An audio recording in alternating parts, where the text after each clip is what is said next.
So, welcome to Powerless Penguins United Big Book Study.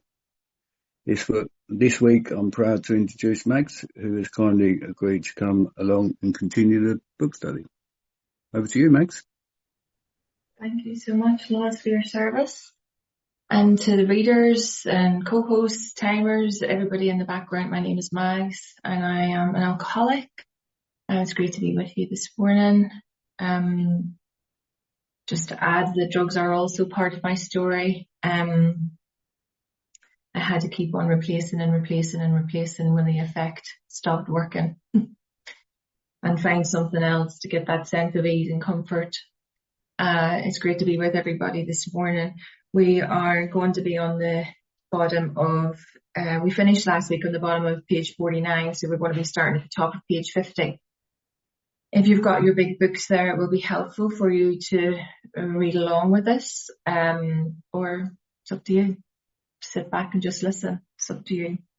When I was thinking about this reading this morning in our little morning practice that we do, something was put into my mind. The paragraph that we finished on last week was a very clear one. You know, they were begging us, like that's a really strong word that they use, begging us to lay aside our prejudice. So to lay aside our prejudgments, even against organised religion.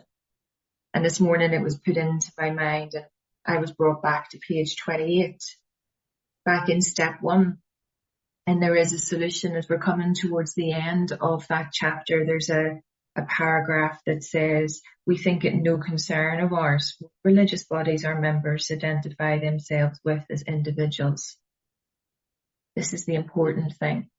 This should be an entirely personal affair which each one decides for himself in the light of past associations or his present choice. And not all of us join religious bodies, but most of us favour such memberships.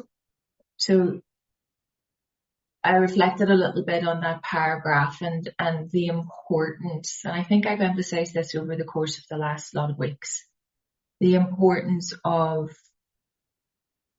enabling the newcomer to understand that we are not here to put our God upon them.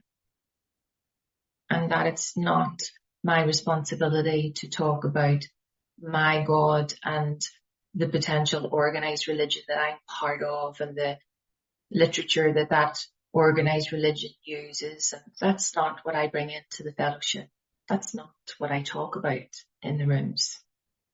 But what I do talk about, and by the way, I'm not part of an organised religion before anybody thinks you can set aside every single thing you think you know about what my God is, because you're never going to know.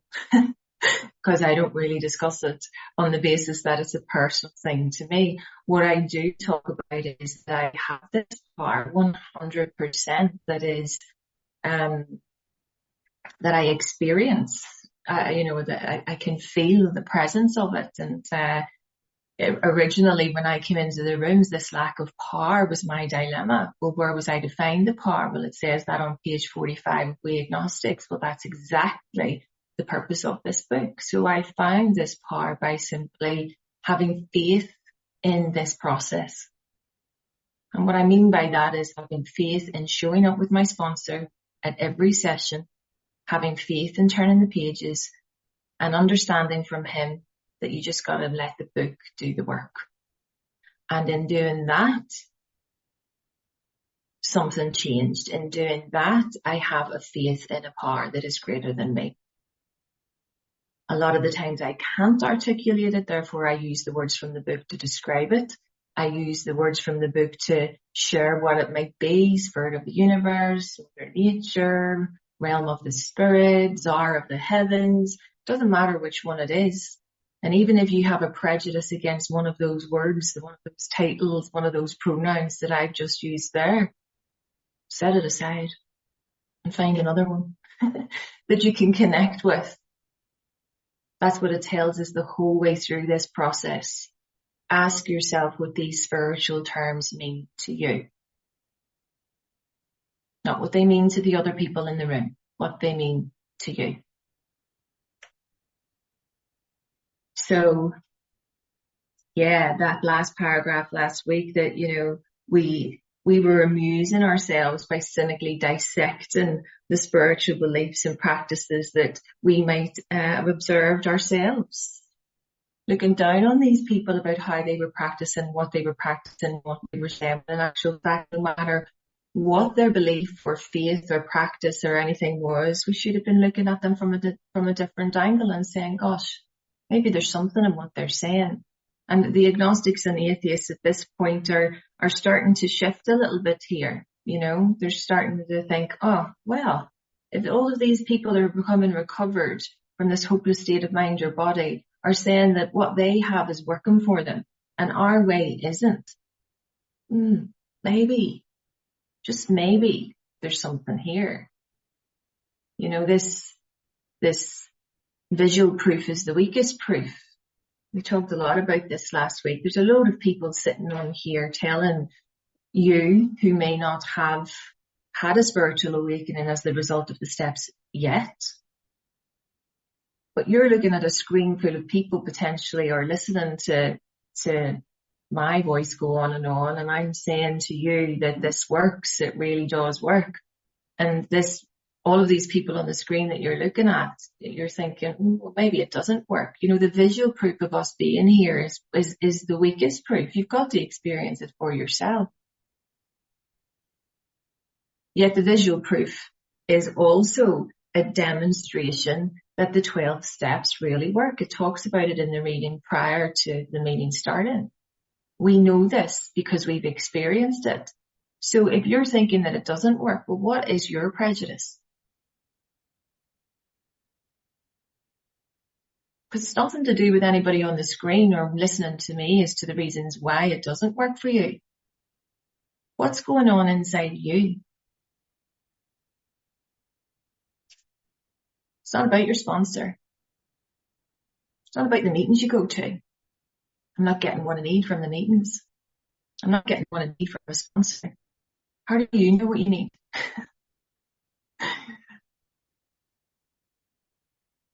That's why the set aside prayer is so incredibly powerful. And I know I talk about it all the time, but like they do in the book, we're emphasizing and re-emphasizing the importance of the spiritual tools that are set at our feet.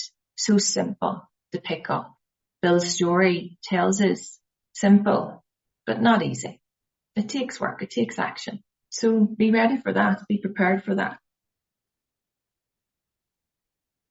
And, you know that I am a huge fan of We Agnostics. You know that I call it the treasure trove. It is a box of delights, of pure and utter precious gems. They never stop giving us the reason as to why we should come to believe. And they are so encouraging. They never put a barrier in our way. They keep on giving us examples, and then another example, and another example. They never tire, because they are so convinced by the solution that they had. They took the time to write it down, and they want us to have it too. What a beautiful thing that they took their step 12 work so seriously. Think about it. Like us lot that have got this and have had a spiritual awakening as the result of the steps, would we have taken the time to go all over the United States and to take the time to write this down and have laser precision in all of these words? It's incredible what they did for us to be sitting here. And the book and the words in the 164 pages hasn't changed in 90 years, yet it has the ability to change us. That's the reality of it.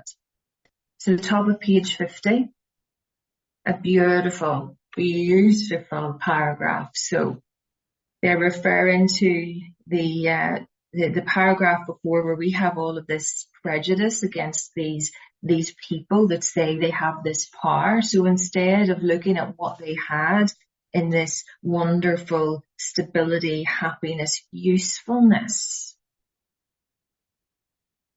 that they had, which we should have been seeking ourselves, instead of doing that, we looked at the human defects of these people. and sometimes use their shortcomings as a basis of wholesale condemnation.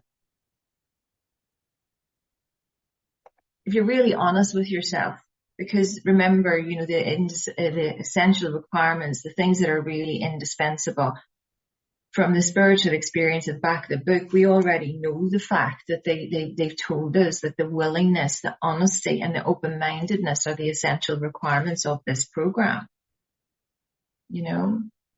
If you're really honest with yourself, you've looked at those shortcomings of those people and you've used that as a wholesale condemnation as to why you're not going to do that because of the way they are. It's not going to work for me. I don't like who they are. I don't like what they do.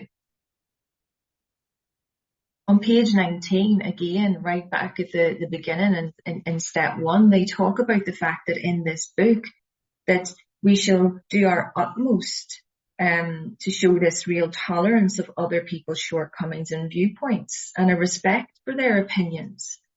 And that's attitudes that make us more useful to others. That our very lives as ex-problem drinkers depends on our constant thought of others and how we may meet their needs. The golden thread, as I call it when I'm speaking with my sponsees, runs right through the book. That's why it's so important to be with a sponsor and to do it from the front cover page right the way through to the end at 164.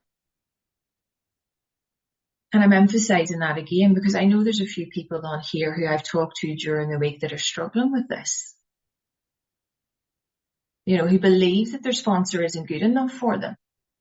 Even though their sponsor's having a spiritual awakening and the result of the steps and what they're talking to me about what their sponsor is doing is exactly the big book of Alcoholics Anonymous. Yet these individuals think, no, they're not doing it that way. I want to do it your way, Max. Well, my way is Alcoholics Anonymous. So if they're giving you Alcoholics Anonymous, then they're doing that, But they go on to say, and this is powerful. We talked of intolerance while we were intolerant ourselves. Like, think right now in this moment of our own personal intolerance. And what that brings is a load of prejudice, a load of judgment, a load of opinion as to why you believe what you've got is better than someone else's.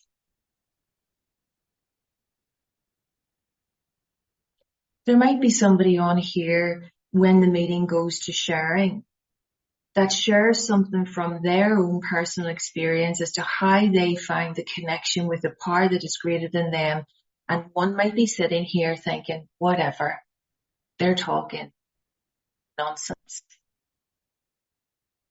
Really? That person isn't talking nonsense. That's our intolerance potentially.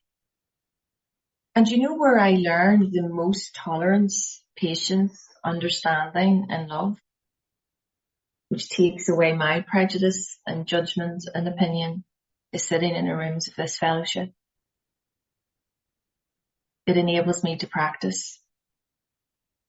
It enables me to practice these principles. And it's a very beautiful thing. Because when my mind snaps shut, like it says in Bill's story, when the worldly clamours get in the way about what I think of you and what I think you need and what I think the world needs, this is what happens. We miss the reality and the beauty of the forest because we were diverted by the ugliness of some of its trees. What a beautiful way of describing it. It's almost poetic. And you can almost visualize that. If you close your eyes in this moment and tap into this, I missed the reality of what these wonderful people were telling me about this power and about what it is doing for them in their lives.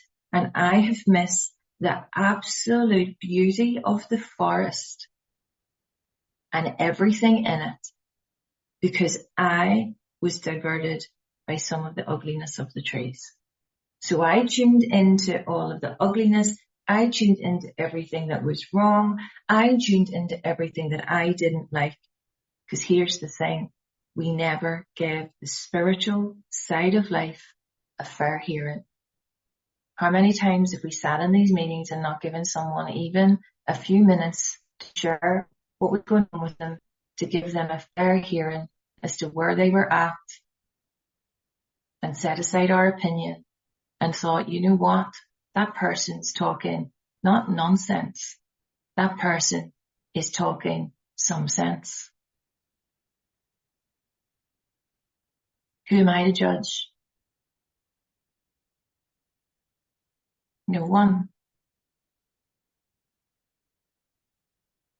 Way agnostics enables me to become not only connected with a power, but it enables me to become more connected with you.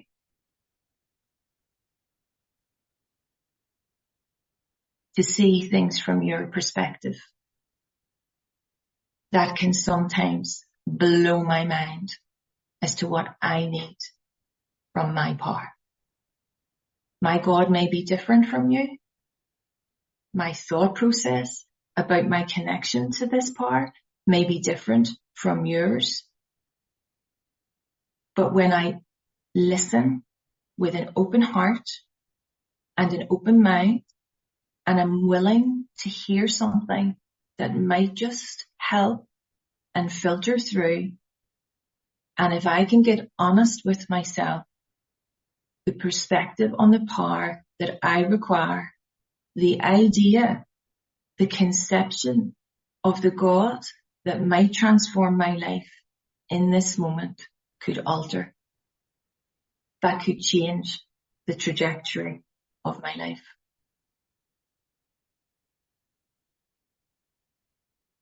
We agnostics not only connects me to this power, but it connects me to a world of relationships that I've never been able to have. Bringing me to the most important relationship, which is the God of my own understanding. Because when I have a connection with that, I have a connection with the physical world and everybody in it. And I have a connection to the fourth dimension of existence that knows no time, no space. I can't articulate it. I can't touch it, but I can feel it in every fiber of my being. They go on to say in our personal stories, not the personal stories of every Tom, Dick and Harry sitting in this room just now. They're talking about the personal stories at the back of the book. They begin on page 171, 42 of them, right the way through. We're looking at them as to how these individuals found their idea of God. How they drank like us, if I felt like that, if I drank like that, if I thought like that, and if this program can work for me too.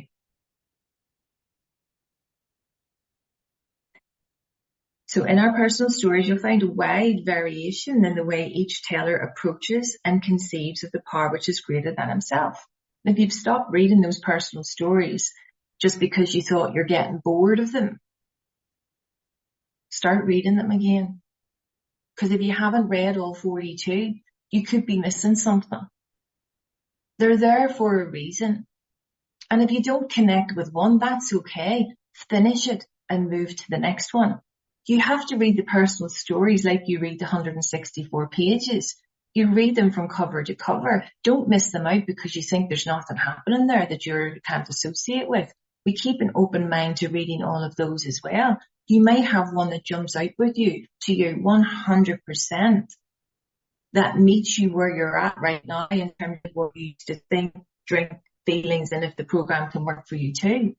They're there for a reason. You know, us lot are undisciplined. That's what it tells us later on in step 11. We're undisciplined. I've stopped reading these personal stories just because, they haven't been mentioned in a couple of weeks. So I'm just, they're not important. But you see, the people that wrote this book were clever enough because they knew what we were like. And they're reminding us here to go back to our homework and read that personal story that might hit us in the heart and mind to bring us to this power. So whether we agree with a particular approach or conception seems to make little difference. Isn't that the reality? Doesn't matter whether you agree or not.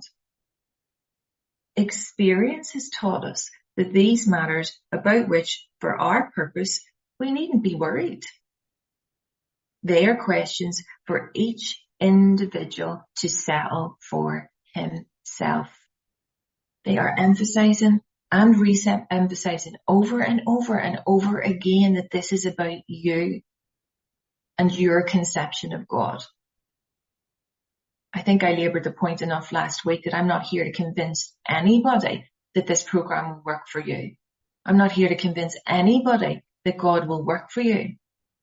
It's up to you to be convinced yourself by working this with your sponsor. Convinced means to be moved by the evidence. How are you going to be moved by the evidence if you don't go through the clear-cut masterly detail? So here's the thing, all of us sitting in this room, all of the people that wrote this book, on one proposition, one singular, on one proposition, these men and women are strikingly agreed. Like a bolt of lightning struck them, boom. They are on agreement that every one of them, every single last one of them has, not if, not but, not maybe, has gained access to. Think of those words. In the first instance, has gained access to. And believes in a power greater than himself. But in the first instance, they had to gain the access to it. And they came to believe in it. So you're not having to believe in something right here, right now, when you enter the rooms of the fellowship. It's not the right thing to say to a newcomer, you've got to find a God before you can get started. No, that's not what they're saying. You start the process. You have faith in the process. Where are you to find that power? Well, that's exactly the purpose of the book. How do I gain access to it? Well, I do what is suggested. I set aside my prejudice. I become willing. I become honest. I become open. And as a result of all of that, I gain access to something is unlocked where I enter into and gain access to this power which I come to believe in. Because right now you could be sitting listening to this or sitting in this room and be blocked from that. The door is closed. Your mind is snapped shut. What the book is giving you is the key to unlock and gain access to this. And all you're going to do is open the door and step over the threshold. And then stepping over that threshold and open the door, it'll open this chapter in and of itself. When we turn the page, we'll open the door a little bit more and a little bit more and a little bit more and a little bit more. And then there you are in the realm of the Spirit. Over the threshold and right into the realm of the Spirit. Open the door and right into this immense, limitless, changeless realm of the Spirit. This changeless, limitless Spirit of the universe. The expanse of it is so huge. Yet we think we know. Tiny, tiny little person, tiny, tiny little blob on this planet that is just a little like blob hanging in space. I know better. Doesn't sit quite well with me this morning. Because even as I'm sitting here, I'm thinking about the God of my understanding. You know, and how limited I've made it over the course of the last couple of days because my mind is not shut because of a couple of things. Yet I go out last night with a friend and we're driving around this most gorgeous part of Northern Ireland, and the sun is bright, bright, bright, bright orange, like a huge big disc in the sky. Like, it's like taking up the whole horizon was just filled with the sun. I've never seen it look so big. And I'm just looking at it, breathtaking. Like, I mean, breathtaking. And in that moment, sitting in that car, I was like, oh my God, this is bliss. I'm a tiny, tiny little particle, yet understanding in my heart, in that moment, I am an intelligent agent. I am a spearhead of God's ever advancing creation. That's what it tells us that we are, and we agnostics on the previous page on 49. That's what we are, spearheads of God's ever advancing creation. We're here to be part of this expansiveness and so on. It might sound a bit woo-woo, but that's what we're about, and that's what God enables me. And this experience of having this spiritual awakening. I was awakened last night again to the power. And what this program keeps enabling me to do is to awake every moment. And no matter what, I can't really go back to sleep to the extent that I was prior to this. You can't unring the bell. Once you've seen it, you can't unring the bell.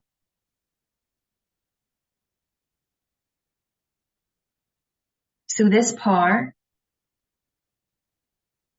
has, not if, not but, not maybe, this power has in each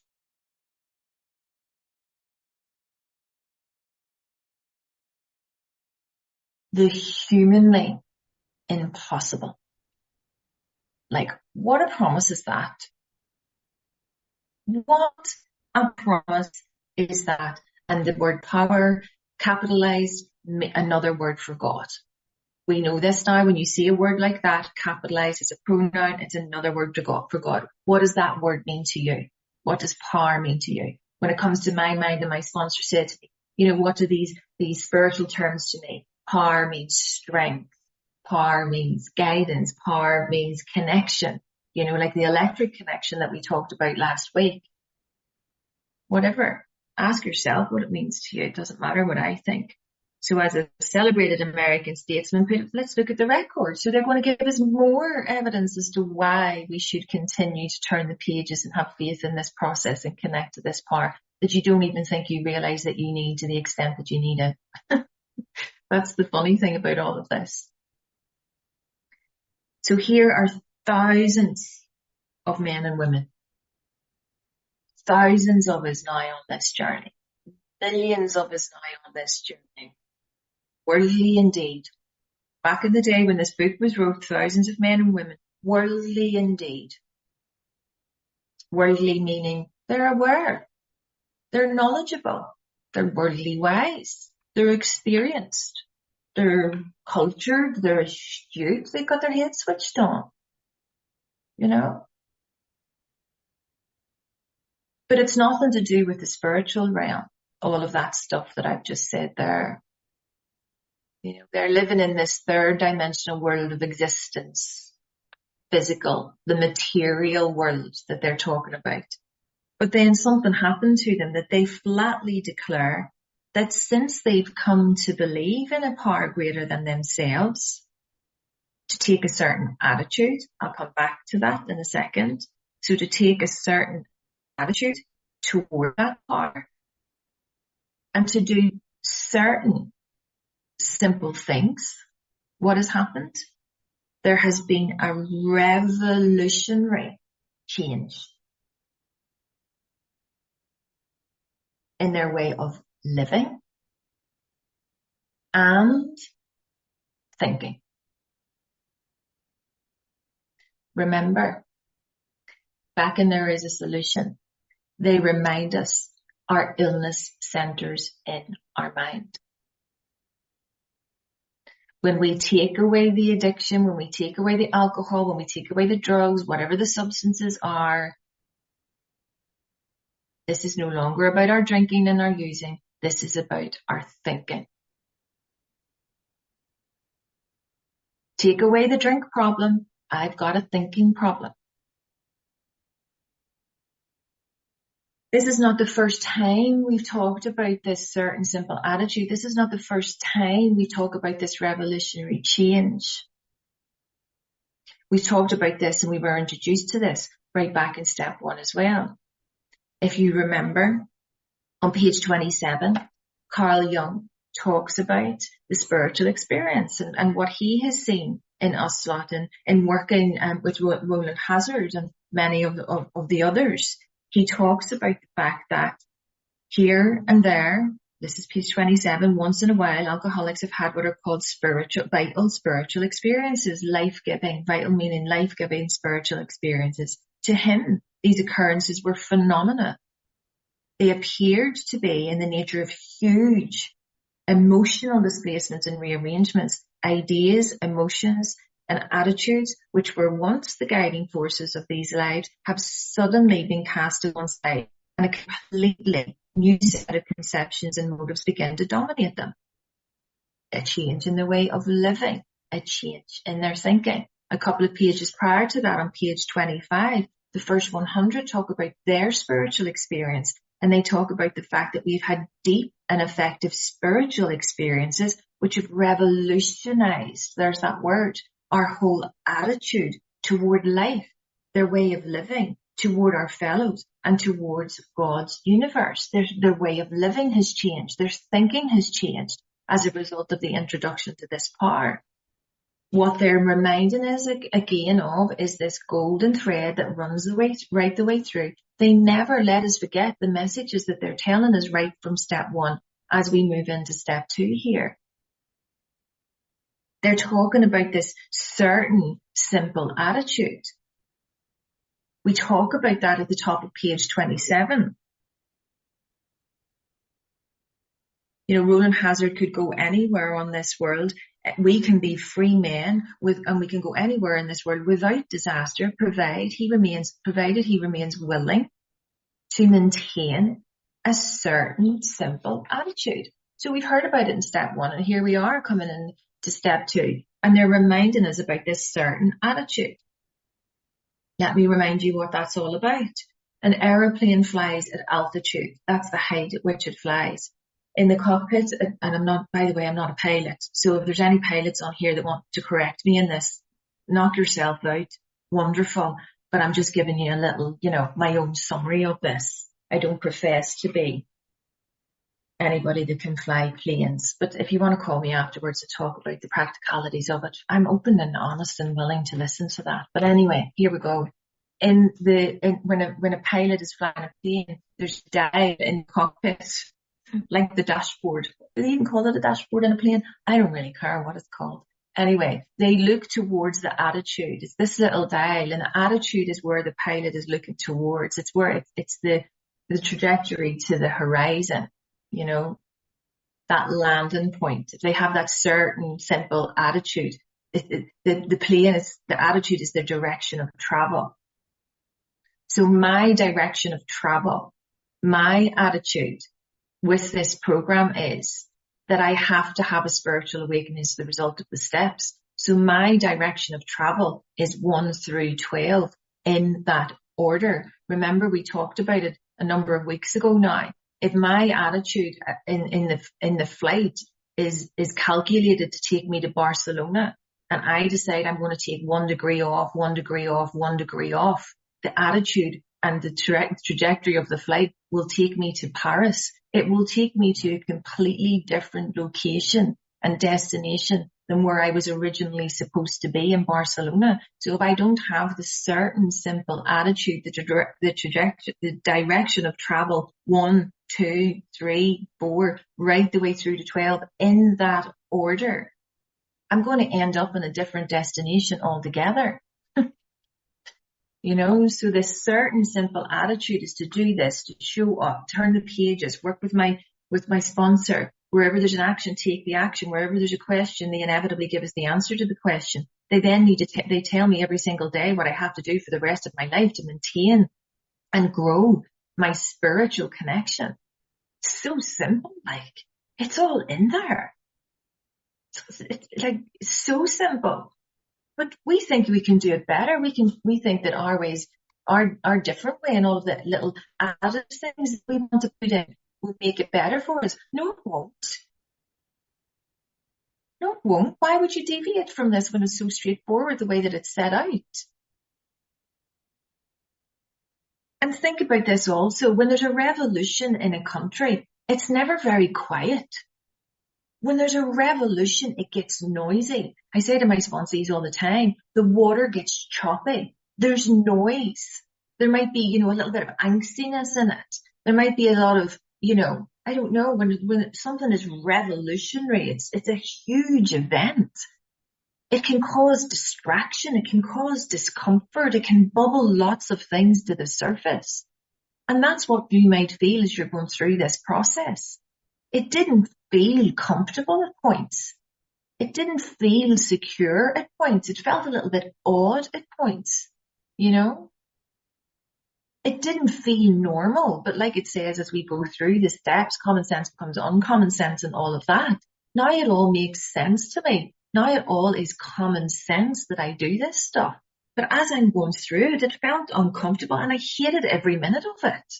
I didn't like having to give up my time and to do this work. But I did because I had no other option than to accept the spiritual help. Like it says on page 25, I wasn't able to blot out the consciousness of my intolerable situation anymore. I had to do this by simply having and taking this certain attitude. I am absolutely certain every single day that my direction of travel in the practice that I have, having had a spiritual awakening as the result of the steps, is to do what I have to do for my daily reprieve every single day. My certain simple attitude in the beginning was to get to my meetings, get a service position, sit a satisfied prayer, and work with my sponsor. That was my direction of travel at that point. And as I go through, we get this sustainability, if you like, of what we need to do with this certain simple attitude every single day. And to do certain simple things. That's what I've just talked about there. And this way of living and thinking then changes. And that happened to me. I can tell you this from bitter experience, that this next piece happened to me in the face of collapse and despair. I'd lost everything. My world was collapsing around me. I was in absolute despair. No job, no family, nowhere to live, no income, no friends, no health, no well-being, a hopeless state of mind and body. In the phase of collapse and despair, in the face of the total failure of my human resources.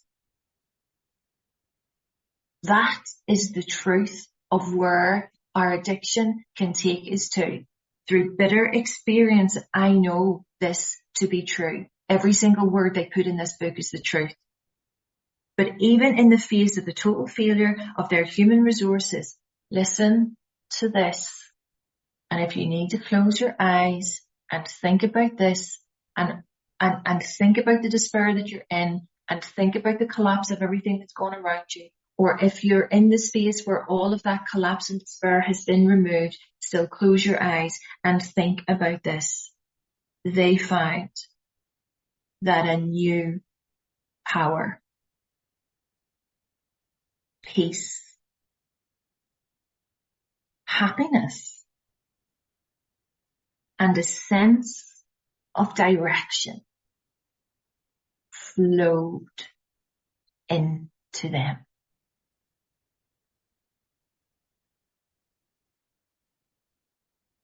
It flowed into you. The power, lowercase p, meaning strength, the peace of mind. Not a sense of ease and comfort, total and utter peace. Because remember, that sense of ease and comfort, that you thought that you were getting from picking up that first drink was just a sense. It was never real. But with this that flows into you, you have peace, happiness beyond measure, and the direction.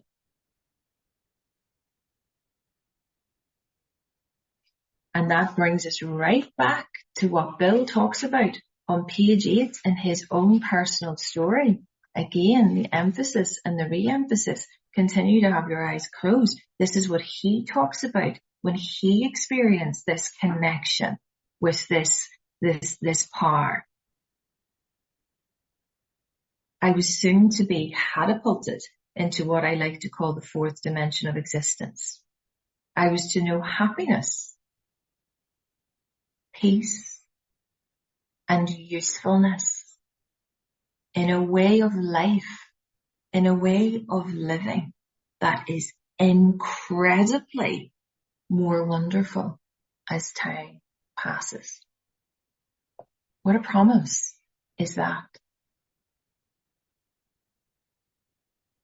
The people that wrote this book want us to have this solution. The people that wrote this book never stop giving us the reasons why we should be here. They never stop giving us the reasons why we should do what they did. And they go on again to talk about it. This happened. All of this happiness, peace, direction, everything, every single last bit of it just flows into you. This happened as soon after they wholeheartedly. Remember that? Page 25. The spiritual experience that the first 100 talk about, that they can say with absolute clarity that their creator has entered into their hearts in a way that is miraculous. There's that word again. And the reality of it is, in its most basic terms, a miracle is a change in perception. A miracle is a change in my thought process. I'm surrounded by miracles every single day because it's a change in my perception and how I look at life and how I experience life. 5 years ago, I wouldn't have thought driving around parts of Northern Ireland and looking at the sun was a miracle. But because of a change in my perception and my look upon life, last night, the miracles were all around me. That's a psychic change that has been brought about as a spiritual awakening as the result of these steps. Wholeheartedly. My heart is blown open because of this process. But as long as I absolutely wholeheartedly meet a few simple requirements. A few simple requirements. Show up. Stop with the drinking and the drugging and whatever. Do the steps. Admit I'm powerless. Admit I'm powerless. Step 1. That I'm beyond medical aid. Powerless physically and mentally. We know that up to this point because we've covered step 1. Admit we're powerless. With that, at some point, the drinking and the drugging will stop. We do the steps. Few simple routes. That's all we got to do. It's not more complicated than that. And here's the thing. Once confused and baffled, that was me. Once confused and baffled. Baffled means to be shut off from the light. The word baffled is used a few times through the book. One in particular that everybody will know from the bottom of 58 and to page 59. Cunning, baffling, powerful. You know all that from chapter 5, how it works. But right now we're growing where we're planted. We're only on page 50 and to 51. So once confused and baffled, I was totally confused about life. Totally shut off from the light. No answers. Sitting in the darkness all the time in the just ridiculous situation that I was living in. So once confused and baffled by the seeming futility of existence, futility meaning pointlessness of existence, when I was right in the heart of this, trying to get out of the addiction by doing stuff that I thought was going to help me, not following what you were telling me to do, filled with prejudice, filled with doubt, filled with fear, filled with opinion, filled with a judgment, all about you and what you were telling me to do. This pointlessness of existence. Why am I even here? What's life all about? Why am I even here? It's not worth living. But here's the thing. This is an important paragraph. The people that wrote this book, even though they were once confused and baffled by the seemingly pointlessness of their existence, here's what they're going to do.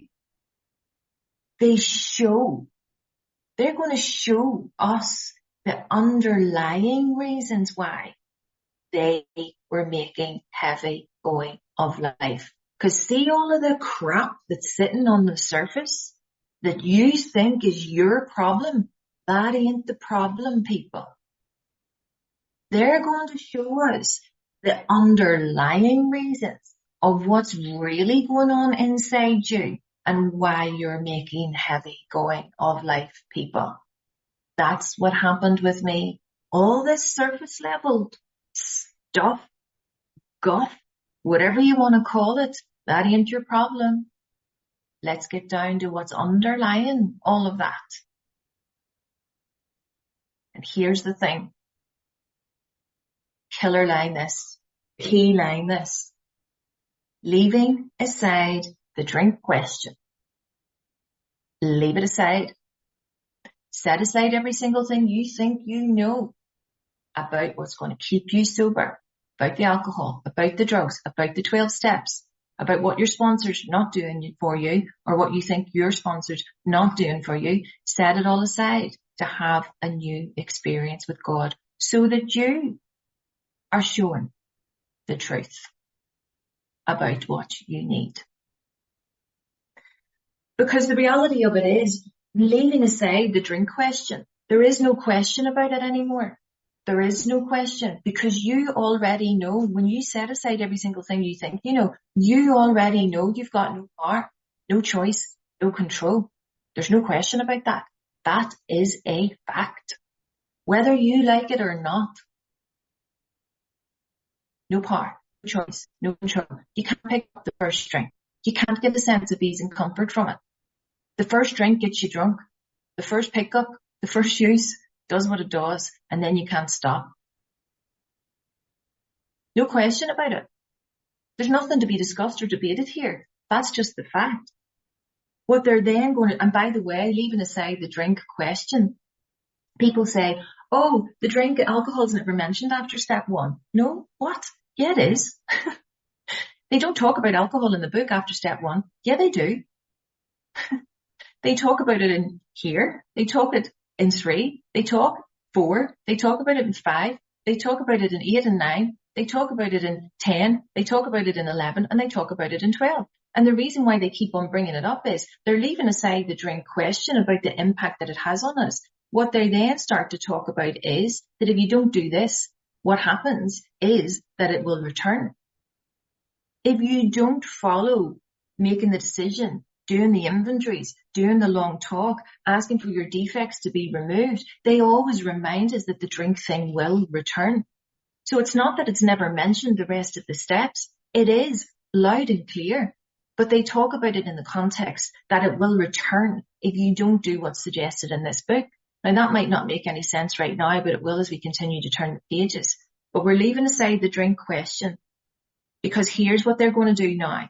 They tell why living was so unsatisfactory, the unmanageability of your life.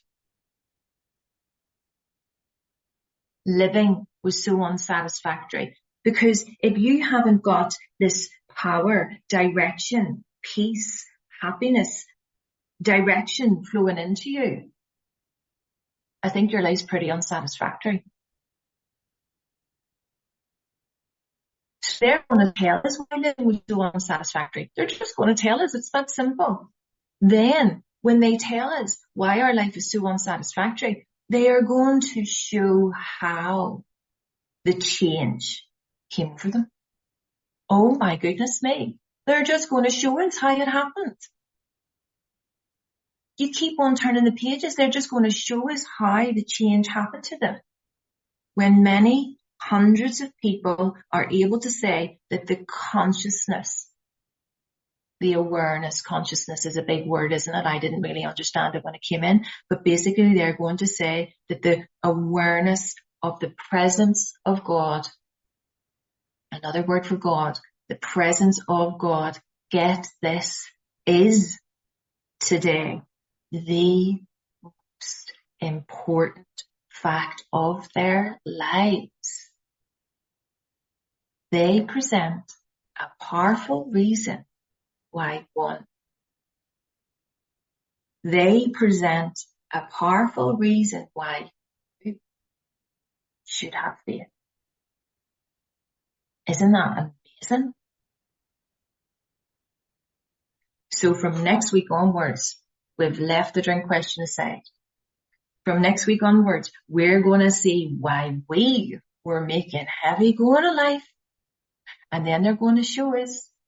Then they're going to show us the miracle. Another miracle. So I'll leave it at that.